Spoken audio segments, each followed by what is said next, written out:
Okay, guys, Stone Guy 223 here. I'm usually not a conspiracy theorist, but coming home from a match. I'm in South Georgia, coming out of Alabama.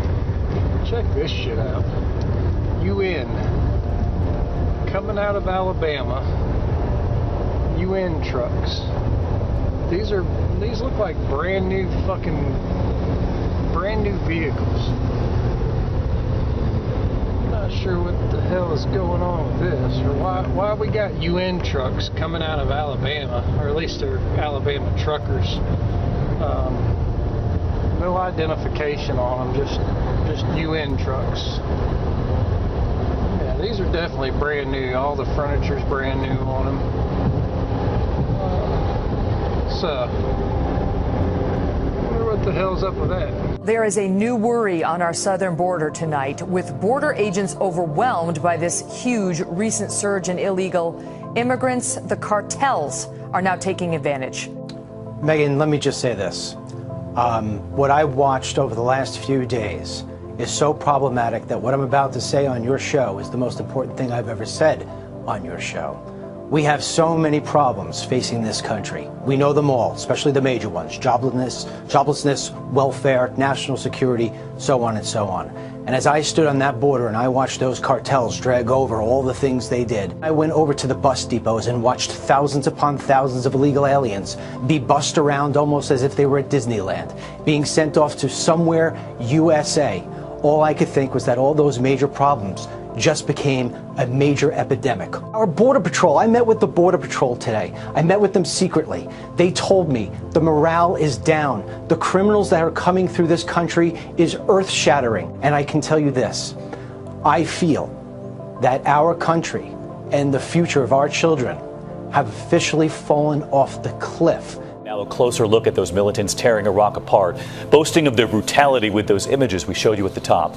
Tonight we're learning more about them and about the man who leads them. He spent years in U.S. custody.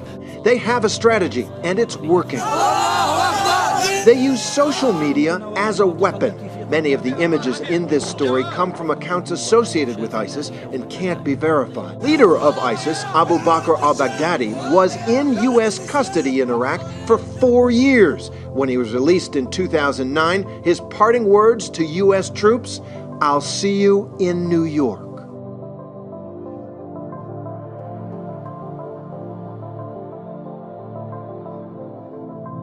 Former Secretary of State Hillary Clinton weighing in on the controversial prisoner swap of 5 Taliban leaders for Sergeant Bo Bergdahl's freedom. She was asked if the exchange was like making a deal with the devil. Here's her answer. Did he make a deal with the devil? If you look at what the factors were going into the decision, of course there are competing interests and values. I'd like to say to Bo right now, who's having trouble speaking English, Bismillah ar-Rahman ar-Rahim, Zayabayem. I'm your father, Bo. Bismillah ar-Rahman ar-Rahim, Zayabayem. I'm your father, Bo. The Wall Street Journal is reporting that one of the detainees whose return has already told his family that he plans on waging war on America. So what this president did is he made a deal with the devil for a deserter, a man who didn't even like America.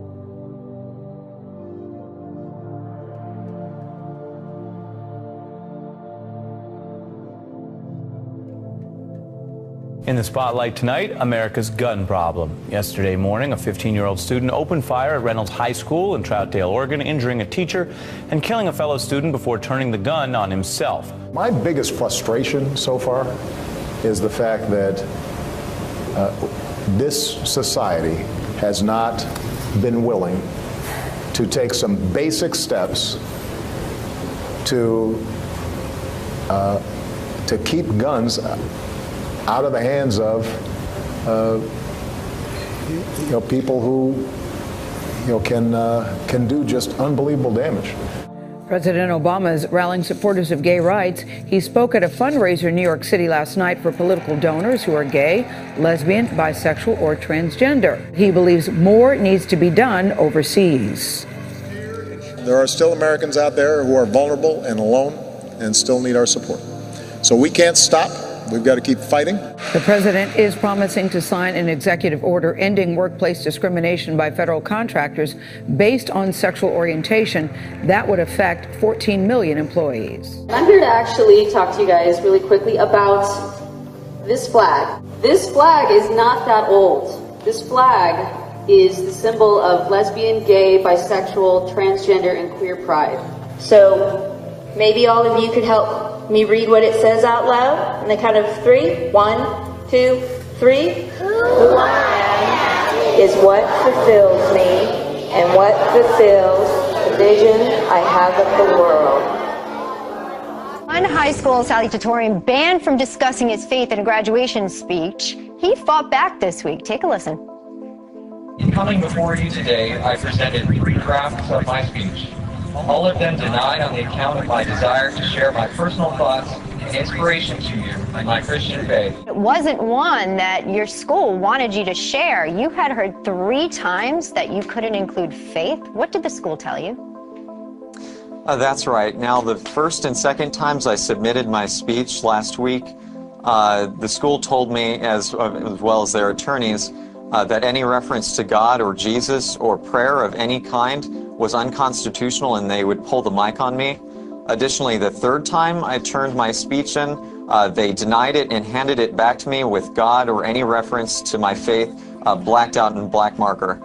I mean, but look, all of those, some would call them threats against your freedom of speech and religion. We're going to make sure we pay attention to this because this type of thing is happening more often than not these days, it seems. And it's a sad reality that this type of hostility has to go on. I go anywhere Greater Cleveland calls. 43-year-old Doug Odelecki admits that he's armed when he's on the streets, but it's with a video camera. And last Friday night, he captured this run-in with police. You're going to be cited if you don't get rid of the turn now. Like I said, I can't get rid of it, so you got to do what you got to do. The Parma man runs the Greater Cleveland Cop Block, which, according to Odelecki, holds police accountable for their actions.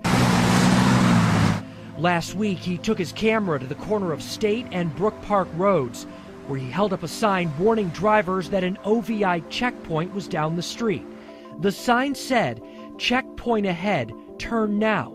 He said he's not for drunk driving. He's just against what he considers an abuse of power. It is a Nazi-esque style checkpoint. It is a papers, please type checkpoint.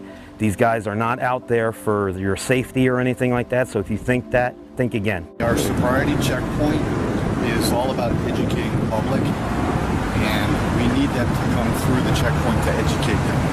The altercation was caught on camera as Odelecki insisted he had a right to warn drivers. According to state law, the police have to alert the public a few days before a checkpoint's set up.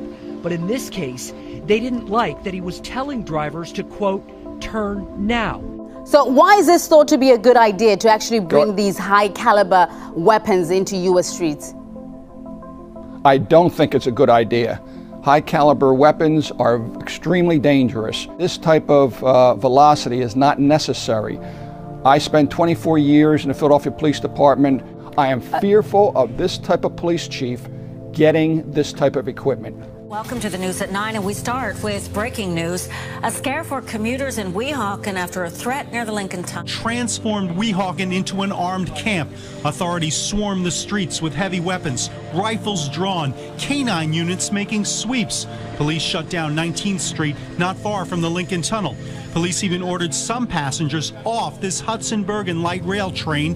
Many people seem stunned and visibly upset by the huge show of force. I did see an Army vehicle going by, and there were a lot of helicopters. Police say the caller also said he had a gun and various chemicals. Authorities pinged or traced the call. Well, a man accused of setting off a manhunt on the seacoast following a violent confrontation with police. No one was hit by the gunfire. And backup arrived from across the region, including federal agents. Sections of routes 150 and 107 were shut down. A helicopter searched the wooded area overhead. An unsettling scene for people living here. It's scary because you don't know what's going to happen. You don't know who the person is.